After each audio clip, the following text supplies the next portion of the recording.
திரு இந்திரா சௌந்தரராஜன் அவர்களின் அரண்மனை குடும்பம். நாம் இப்பொழுது அசோகமித்திரன் அவர்களின் முன்னுரையை பார்ப்போம். மணிமொழியாளர் பெயர் திரையில் தெரியவுமே ஒரு வேகம் அசோகமித்திரனிடம். வணக்கங்க ஐயா, சரியான நேரத்தில் தான் கூப்பிட்டுருக்கீங்க என்று அவரோடு பேசத் தொடங்கினார்.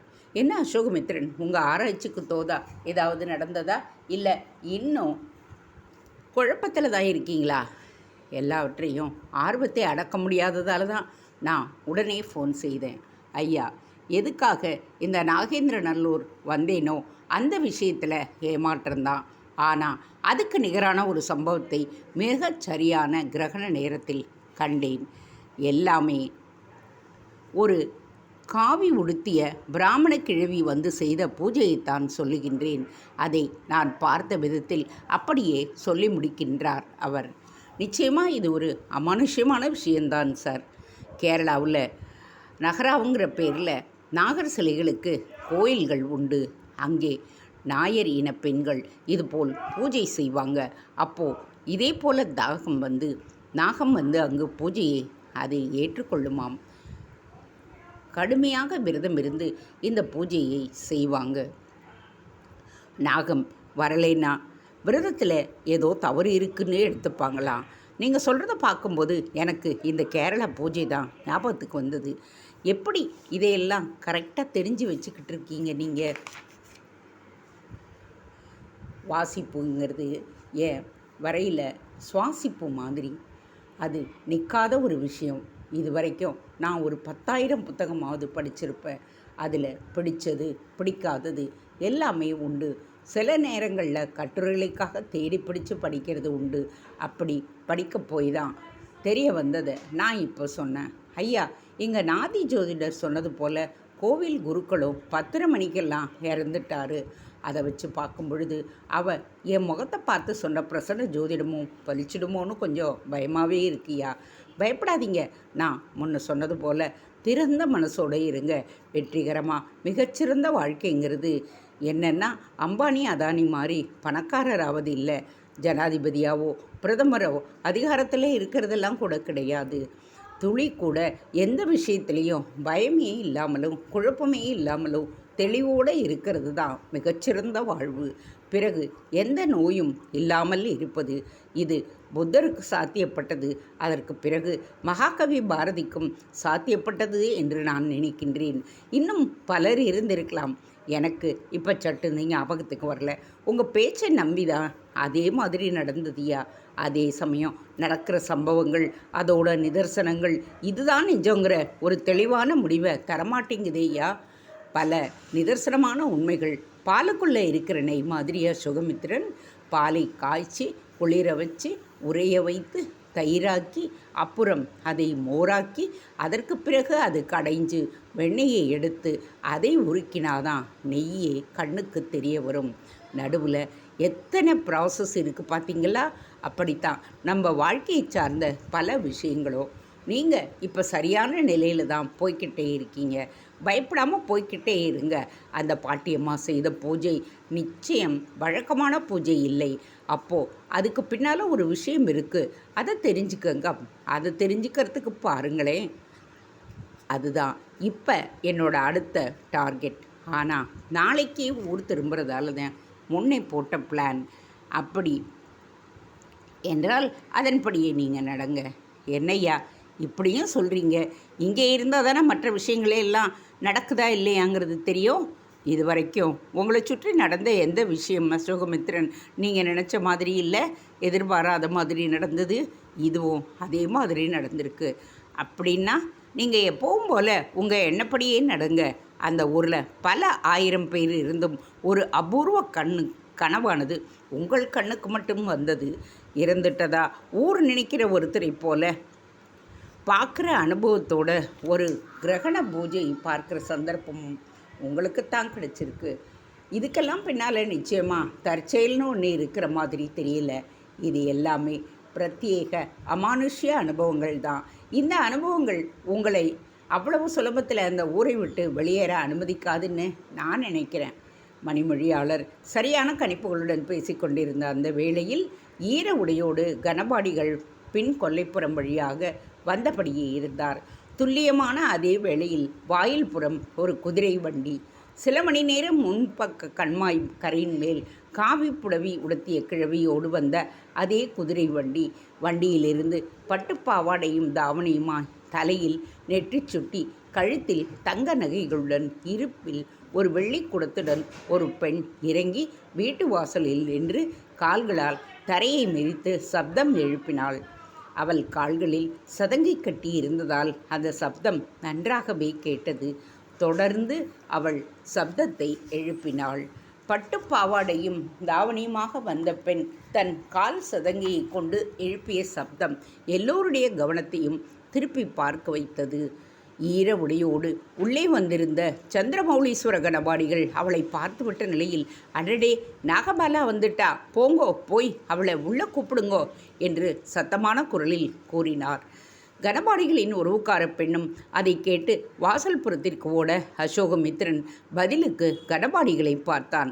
கனபாடிகளோ அறைக்குள் நுழைந்து ஈர வேட்டியை களைந்துவிட்டு மளமளவென்று கச்சம் முடித்து பின்னெடுப்பில் ஒரு துண்டையும் கட்டிக்கொண்டு வெறு வேகமாக வெளியில் வரவும் அந்த பெண்ணை உள்ளே அழைத்து வந்து ஹாலில் ஊஞ்சலில் அமர வைத்திருந்தார்.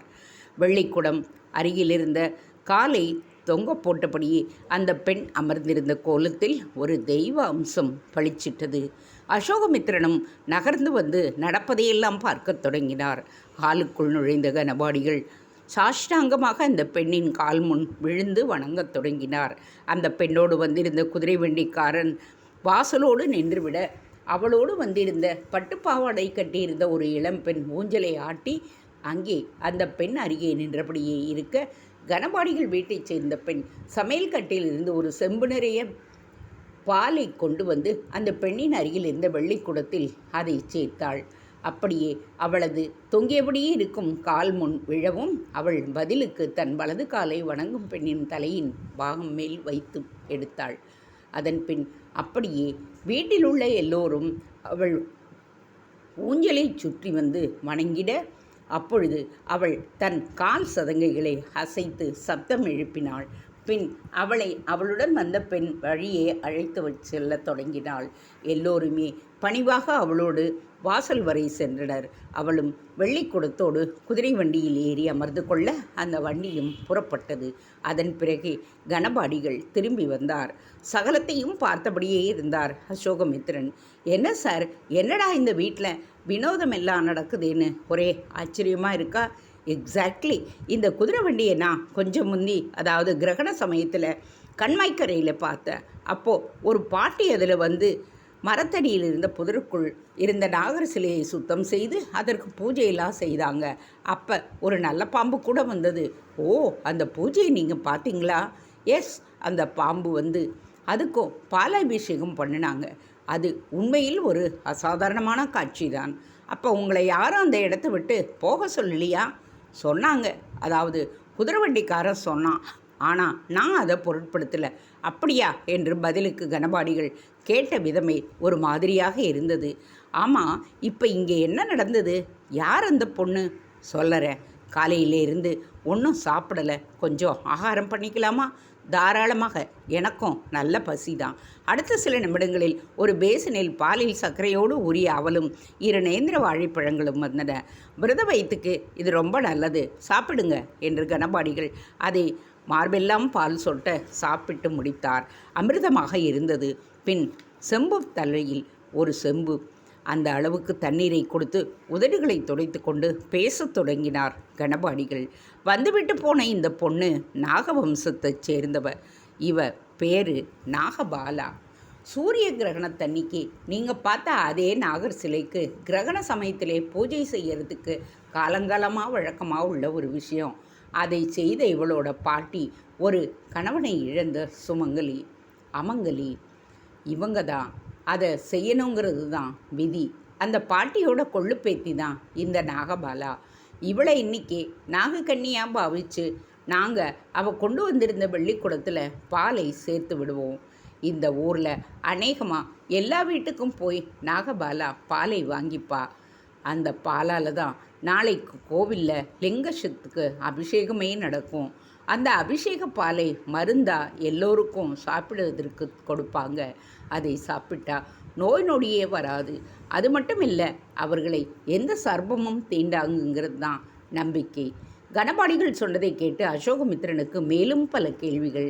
ஐயா, இப்படி ஒரு பூஜையை ஒரு அமங்கலியான பாட்டி ஏன் செய்யணும்? அதை ஏன் யாரும் பார்க்கவும் கூடாது? எதற்காக அந்த வண்டிக்காரன் என்னை துரத்தினான்? இதுக்கு நான் பதில் சொல்லணும்னா சில 100 வருஷங்களுக்கு முந்தி நடந்த ஒரு விசித்திரமான சம்பவத்தை நான் சொல்லி ஆகணும். அதோட தொடர்பு உடையது தான் இது. அப்போ முதல்ல அதை சொல்லுங்க. அதுக்கு முந்தி ஒரு கேள்வி. நாளைக்கு நாம் சென்னைக்கு புறப்படுறோம் தானே? நிச்சயமாக. நீங்கள் வந்த நோக்கம் ஈடேறல. எந்த வகையில் ஏமாற்றம் உங்களுக்கு? பரவாயில்லையா? அப்படியெல்லாம் சொல்ல முடியாது. பல அதிசயங்களை நான் வந்ததுலேருந்து பார்த்துக்கிட்டே இருக்கேன்.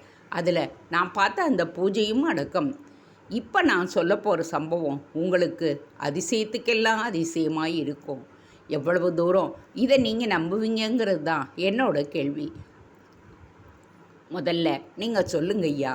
கணபாடிகள் சொல்ல ஆரம்பித்தார். இனி நாம் கதைக்குள் செல்வோமா? மலைச்சரிவில் நடப்பதென்பதே மிக கடினமான நிலையில் ஓட முற்பட்டதில் ஒரு இடத்தில் மண் சரிந்து பெரும் பள்ளத்தில் சாமிக்கண்ணு விழ நேர்ந்தது. தலை குப்புற விழுந்ததில் உடம்பெல்லாம் காயம். குறிப்பாக கால் பகுதியை அசைக்கக்கூட முடியவில்லை. வாய்விட்டே அலறத் தொடங்கினார் சாமிக்கண்ணு. ஆனால் அம்மா என்கின்ற அலறல் அந்த பள்ளத்துக்குள்ளேயே முட்டி மோதி அடங்கியும் போனது. எழுந்து அமர முயன்ற போது பாக்கெட்டிலிருந்து செல்போன் நழுவி விழுந்து திரை பளிச்சிட்டது.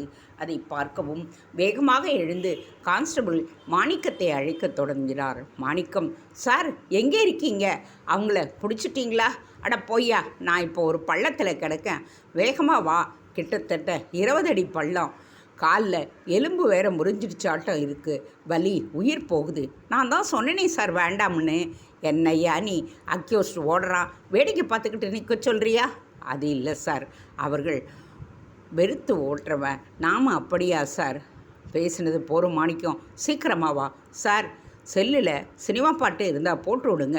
நான் தேடி வர்ற வரையில் இடத்த கண்டுபிடிக்கிறதுக்கு அது உதவியாக இருக்கும் என்ற மாணிக்கம் ஜீப்பில் இருந்து தண்ணீர் பாட்டிலுடன் சாமிக்கண்ணு ஓடிய பக்கமாக ஜாக்கிரதையாக அவரை தேடிக்கொண்டே நடக்கத் தொடங்க சாமிக்கண்ணுவும் அவர் எப்பொழுதும் மிகவும் விரும்பி கேட்கும் ஒருவன் ஒருவன் முதலாளி என்கின்ற ரஜினி பாட்டை ஒலிக்கச் செய்து அதுவே மாணிக்கத்துக்கு அவர் கிடக்கும் பள்ளத்தை காட்டிக் கொடுத்தது. மாரப்ப வாத்தியாரும் ஜல்லியும் போதிமுத்துவும் வெகு தூரத்திற்கு ஓடி இனி ஓட முடியாது என்பது போல் அமர்ந்து மேல் மூச்சு கீழ் மூச்சு வாங்க தொடங்கினர். ஒரு நெடிய ஆசுவாசத்திற்கு பிறகு ஜல்லி வாயை திறந்தான். என்ன ஆசானி, ஆரம்பமுமே இப்படி ஓட்டமோ நடையுமாவே இருக்கு? பயத்தில் இப்படித்தான் நின்று அவனை என்னன்னு கேட்டிருக்கணும். ஆனால் நீங்கள் கேட்காம ஓட தொடங்கிட்டீங்களே. என்ன ஆசானே, அவங்க போலீஸு, நான் வேற அவரை சொக்குப்பொடியால் கட்டி போட்டவன். நாம் சிக்கனா மாவு கட்டு போடாமல் விட மாட்டான். கேட்டாக்க கக்கூஸில் வழுக்கி விழுந்துட்டான்னு சொல்லிடுவான். அப்போ தான் சொல்கிறது தான் போலீஸோட வழக்கம். அதுதானே ஓடினோம். எலை, நீ தனியாக இருக்கும்போது ஓடி இருந்தா அது சரிடா. நான் இருக்கும்போது என்னடா பயம்? எல்லா ஊர்லேயும் எல்லாரையும் நான் கட்டி போட்டுருவேன். அப்புறம் எப்போ பாரு உடம்புல புழு நெழிய மாதிரியே இருக்குன்னு சொல்லிக்கிட்டே இருப்பான். அப்படியெல்லாம் கூட பண்ண முடியுமா ஆசானே? பீதாம்பர ஐயர் 1008 வித்தையை ஓலையில் எழுதி அப்போவே அதை புத்தகமாகவே போட்டிருக்காங்க. அந்த 1008 ஒன்று தான் ஊரல். இப்போ அவன் இங்கே வந்தால் கூட எங்கிட்ட மாட்டிக்கிடுவான். மாரப்ப வாத்தியார் உறுதியாக சொல்ல போதிமுத்துவுக்குள் அது யார் பீதாம்பர ஐயர் என்கின்ற கேள்வி எழவும் அதை கேட்கவும் ஆனான். ஆசானி, அது யார் பீதாம்பர ஐயர்? எல்லா மோடிக்கும் சித்துவுக்கும் அவர் தான் குரு. அப்படியெல்லாம் கூட வித்தைங்களை பண்ணுவாங்களா? பண்ணாமல் தான் அவர் பேரில் புத்தகமே இருக்குதா?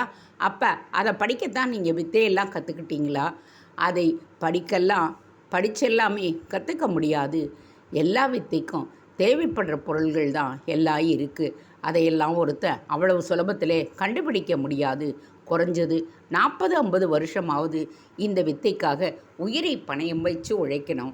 இதில் இறங்கிறதுக்கு ஒரு விதி கூட இருக்குது. எல்லோரும் எப்படி ஜனாதிபதியாக முடியாதோ அப்படித்தான் இதுவும். ஆசானி, பொழுது கருத்து பிடிச்சி போயிடுச்சுங்க பாருங்க, நடந்துக்கிட்டே பேசுவோம். ஜல்லி எழுந்து சரிந்த அவனை பார்த்தான். யாரோ தாம்பூலம் போட்டு ஊறி உமிழ்ந்தால் போல சிவப்பும் மஞ்சளும் கலந்து சுட்டி தெரித்தது மேலடிவானம். ஓரளவு ஆசுவாசம் அடங்கி இருந்தது. சோலையை ஊண்டிக்கொண்டு மூவரும் நடக்கத் தொடங்கினர். எப்படியோ பள்ளத்திலிருந்து மேலே ஏறி தட்டு தடுமாறி நடந்து ஜீப்பை நெருங்கிய சாமி கண்ணுவுக்கு பசியானது பலியானதும் உயிரை கிள்ளியது. முகத்தில் சுருக்கங்களும் மனதிற்குள் அது நன்கு தெரிய நடந்தார். சார், நேராக டாக்டர் கிட்டே போயிடட்டுமா சார்? ஆமாம் மாணிக்கம், ஆர்த்தோ டாக்டர்கிட்ட போ, வேகமாக போ. கால் பார், புசு புசுன்னு வீங்கிடுச்சு என்று புடைத்த கால் விரல் மேட்டை காட்டினார். எனக்கு என்னவோ நீங்கள் 1 மாதமாச்சும் மெடிக்கல் லீவு போடும்படியாக இருக்கும்னு தோணுது சார். அந்த பாம்பாட்டி பேரில் எஃப்ஐஆரும் கிடையாது, கம்ப்ளைண்ட்டும் கிடையாது. இன்ஸ்பெக்டர் கேட்டால் என்னென்ன சார் சொல்லுவீங்க? ஜிபே கிளப் எப்படியே கேட்டார். மாணிக்கம், நீ சொல்கிறது வாஸ்தவம் தான். கள்ளச்சாராய பார்ட்டிங்களை பார்த்துட்டு துரத்தும் பொழுது விழுந்துட்டேன்னு சொல்லி சமாளிக்க வேண்டியது தான். முனகல்களோடு சாமி கண்ணு செல்ல ஜீப்பிடம் இருவரும் வழுக்கப்பாறை பொங்கல் மந்தை பகுதியை தாண்டி மூவரும் நுழைந்த பொழுது மணி 7:40. முனியப்பன் சந்நிதின் முன் ஒரு டியூப்லைட் எரிந்தபடி இருக்க அதன் வெளிச்சத்தில் பொட்டுப்பூச்சிகள் பறந்தபடி இருந்தன. மற்றபடி ஆள் அரவமே இல்லை. சில்வண்டுகளின் ரீங்காரமானது காதை துளைக்க தலைப்பாகையை தழைத்து காதை சேர்த்து மூடிக்கொண்டு வீடியை பற்ற வைத்து கொண்டார் மாரப்ப வாத்தியார். ஆசானே, எப்படியோ டயத்துக்கு வந்துட்டோம். பார்ட்டி வந்த பிறகு நீங்கள் தான் பேசணும். நீங்கள் இருக்கையில் நாங்கள்லாம் பேசினா நல்லா இருக்காது ஆசானி. ஜல்லி சிஷ்ய பாவனையோடு சொன்னான்.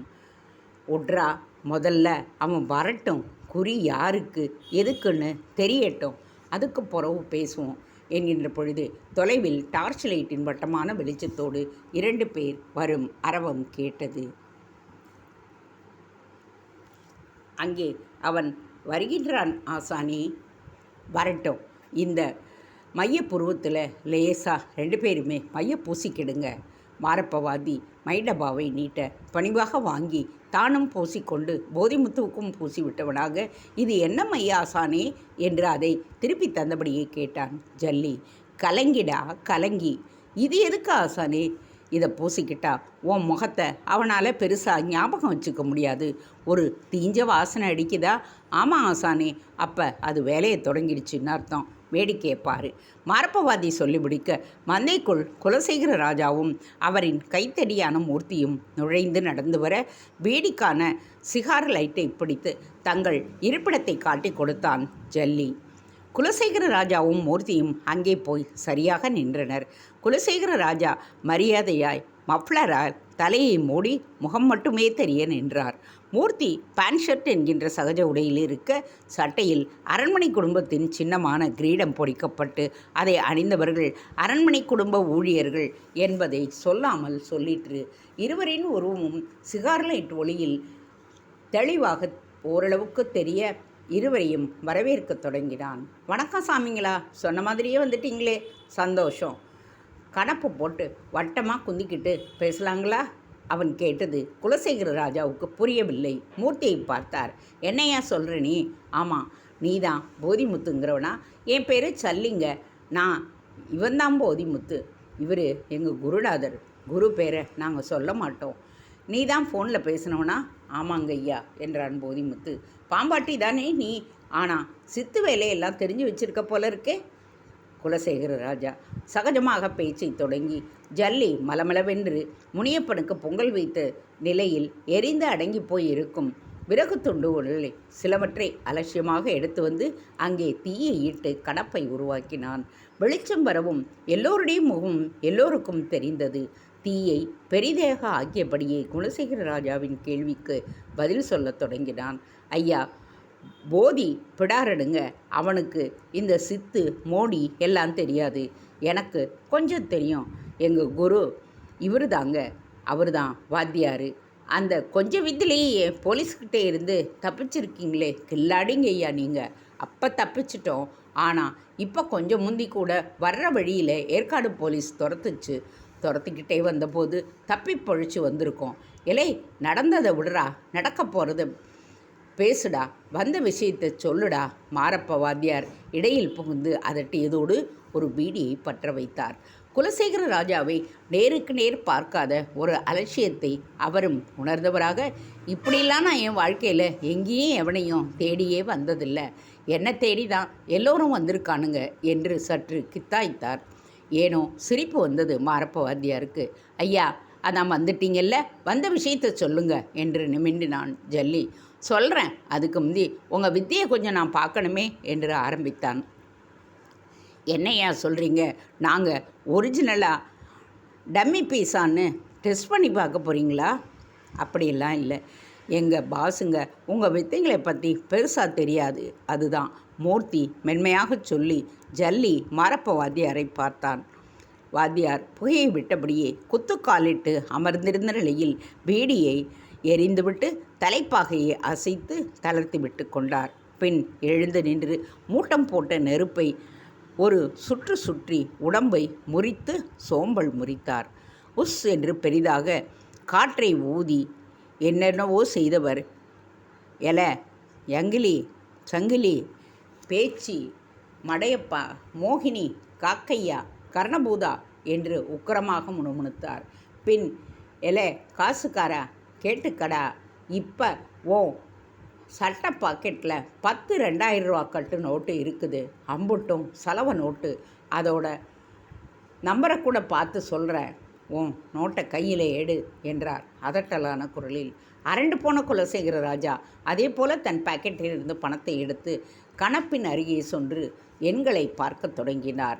வாத்தியும் கண்களை கடகடவென்று மூடியபடியே எண்களை சொல்லத் தொடங்கினார். இது எந்த வகை வித்தை என்று தெரியாத, ஆனால் தெரிந்த வகையில் ஒரு பிரமிப்பு அவரிடம். என்ன, எல்லாம் சரியா இருக்கா? இருக்குங்க.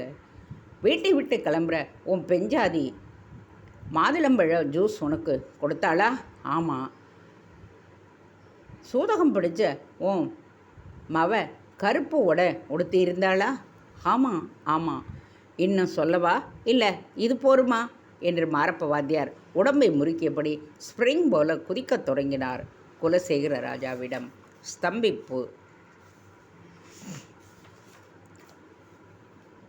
அவருடன் சேர்ந்து மூர்த்தியும் ஸ்தம்பித்து போயிருந்தான். எலே, இப்படி வாயை கட்டிக்கிட்டா எப்படிடா கேட்கணும்? இப்போவே கேளு. மாரப்பவாதி தூண்டிவிட ஸ்தம்பிப்பில் இருந்து விடுபட்ட இருவரும் ஒருவரை ஒருவர் பார்த்து கொண்டனர். ஜல்லியும் போதுமுத்துவும் அரண்டு போயிருந்தனர். நீ சொன்னது எல்லாமே சரி. ஆமாம், இதையெல்லாம் எப்படி இவ்வளவு சரியாக துல்லியமாக உன்னால் சொல்ல முடியுது? நிதானமாக, அதே சமயம் மிகுந்த முகபாவங்களோடு அவர் கேட்டார். அதுக்கு பேர் தான்யா பீதாம்பர ஜாலம். அப்படியெல்லாம் கூட இருக்குதாவா? இருக்க போய்த்தானே நானே இருக்கேன். இப்படியெல்லாம் ரூபாய் நோட்டில் நம்பரையெல்லாம் ஒருத்தரால் பார்க்க முடியாமல் சொல்ல முடியும்னா சீட்டில் எந்த நம்பருக்கு லாட்ரி வேணும்னு கூட சொல்லிடலாமே. சொல்லலாம், ஆனால் அந்த சீட்டு நான் நிற்கிற இடத்த சுற்றி ஓம் போது அங்கணத்துக்குள்ளே தான் இருக்கணும். ஓம்ங்கிற போது அங்கணம்னா இப்போ தான் கெஜம், மீட்டரு, அந்த காலத்தில் அங்கணம் அதுதான் அளவு. அப்போ எப்படி என் வீட்டில் எனக்கு கிடைச்சதெல்லாம் உன்னால் சொல்ல முடிஞ்சுது? இப்போ உன் மனசுக்குள்ளே சினிமா படம் மாதிரி ஓடிக்கிட்டு இருந்ததே. ஓ, அப்போ என்னை வச்சு தான் நீ அதை சொன்னியா? இப்போ உங்களை வச்சு சொன்னேன். யட்சினியை வச்சு எதையும் நான் சொல்லுவேன். அது யார் யட்சினி? என்னோட ஏவல் தேவதை. அவதான் என் சாமி, அவதான் என் பூதம். நீ வளவளன்னு கேள்வி கேட்காம எதுக்கு வந்தியோ அதை பற்றி மட்டும் பேசு. மாரப்ப வாத்தி குலசேகர ராஜாவை மடக்கி நிறுத்தினான். ராஜாவிடம் சற்று மௌனம்.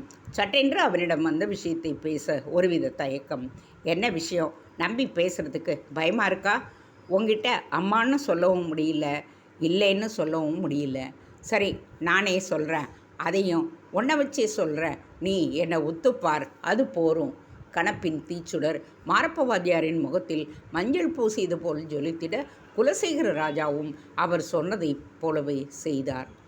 ஒரு 30-40 நொடிகள் மௌனமாக கழிந்த நிலையில், உன் வீட்டுக்கு வாழ வந்திருக்கிற ஒருத்திய கொல்லணுமா என்று சரியாக கேட்டார் வாத்தியார். மௌனமாக ஆமோதித்தார் குலசேகர ராஜா. அவ வாரிசையும் கொல்ல பார்த்துருக்க, ஆனால் முடியலை. அது கூட பரவாயில்ல, உனக்காக போனவங்க பாவம், அவங்க பரலோகத்துக்கு போயிட்டாங்க. ஆனாலும் விடாமல் இப்போ நீ என்கிட்ட வந்திருக்க, சரிதானே? மௌனம் தொடர்ந்தது குலசேகர ராஜாவிடம்.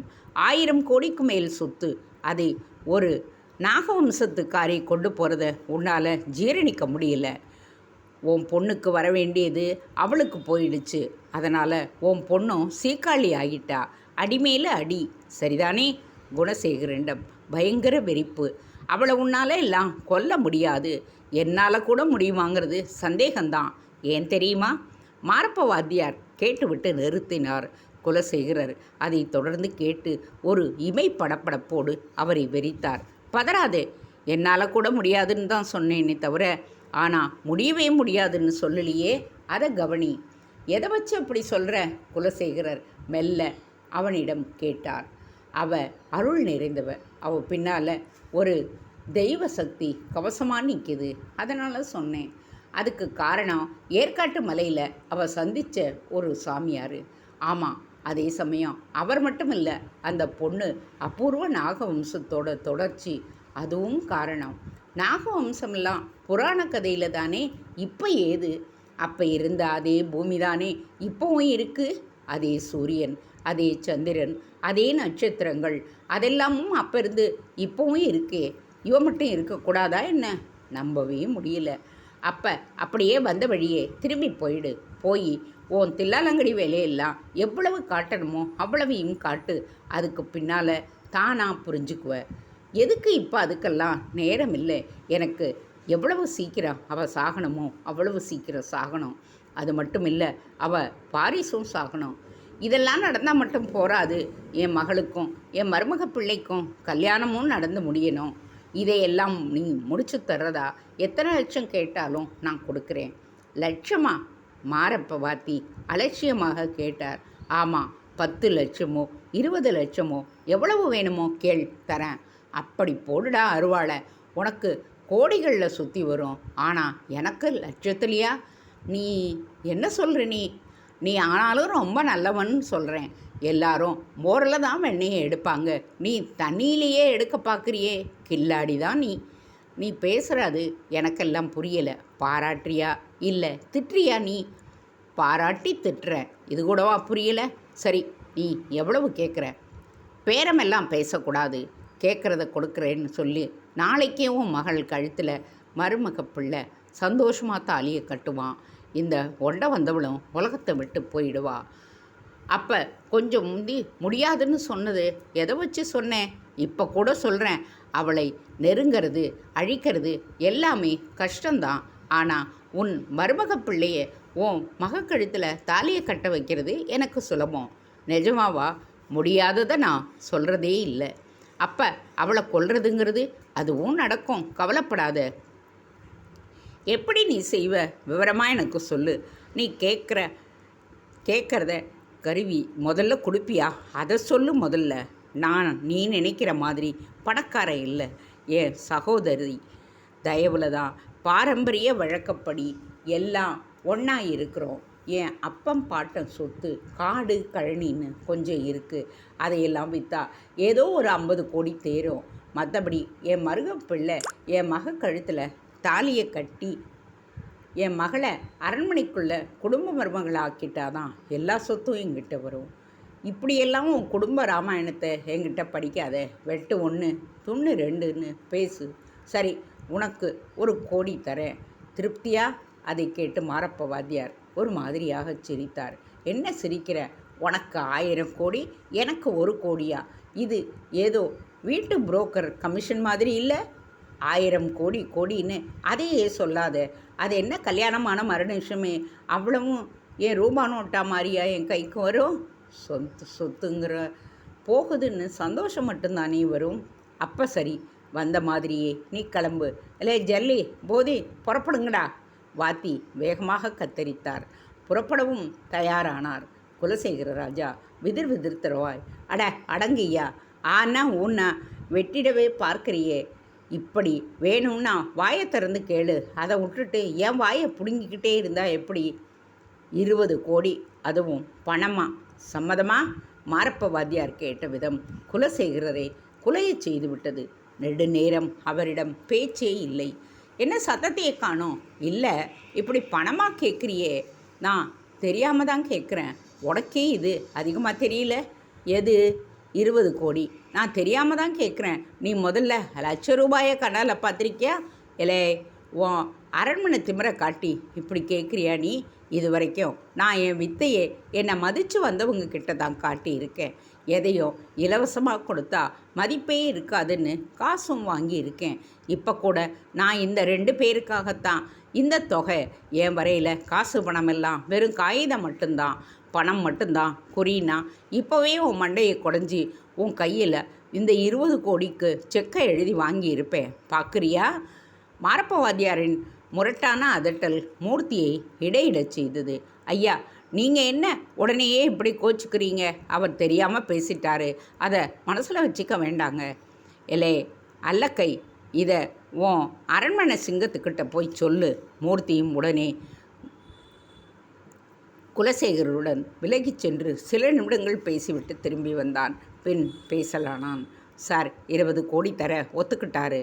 ஆனால் ஒரு கண்டிஷன், எல்லாமே நல்லபடியாக முடிஞ்சாதான் பணம். என்ன சொல்கிறீங்க நீங்கள்? அட்வான்ஸு தரோம். எப்பன்னா எங்கள் கணேச ஐயா சார் கழுத்தில் எப்படியாவது தாலியை கட்ட சம்மதிக்க வைக்க முடியுமா? மூர்த்தியின் கேள்விக்கு மாரப்ப வார்த்தைகளில் பதில் கூறாமல் தன் தலைப்பாய்க்குள் இருக்கும் ஒரு டப்பியை எடுத்து மூர்த்தியின் முன்னால் நீட்டினார். என்னது? வசிய குளிகை இதுக்குள்ளே இருக்குது. வாழைப்பழத்தில் வச்சு உன் மக கையால் மருமகனுக்கு கொடு. இது வயிற்றில் போய் செரிக்காமல் குடலோடு ஒட்டி உட்காந்துக்கும். 3 மாதம் உடம்பையும் உருக்கிடும். அதுக்கு கல்யாணம், அதுக்குள்ளே முதல் இரவுன்னு எல்லாத்தையும் முடிச்சுடு. பிறகுதான் உன் மருந்து தருவேன். அதை பேதியாக்கி வெளியேற்றிடும். அந்த மருந்தை வெளியேற்றுற மருந்தை வசியமும் விலகி உடம்பும் நலமாக மாறிடும். அதுக்கு பிறகு உன் மருமகள் புத்திசாலியாக மாறினா நான் பொறுப்பு. இந்த இடைப்பட்ட காலத்தில் இந்த நாக வம்சத்துக்காரியையும் அவள் வம்சத்தையும் அழிச்சிடலாம். அது சுலபம். 2ஆம் கல்யாணம் கட்டிக்கிட்டது பிடிக்காம தற்கொலை பண்ணிக்கிட்டதா கதையும் விட்டுடலாம். இப்படி போனதாக தான் எல்லாமே சரியாக நடக்கும். மாரப்ப வாத்தியார் சொல்லுவதும் சொன்ன விதமும் குலசேகர ராஜாவின் முகத்தில் முதல் முறையாக ஒரு பெரும் பிரகாசத்தை உண்டாக்கியது. தேங்க்ஸ் ஃபார் வாட்சிங். Please subscribe.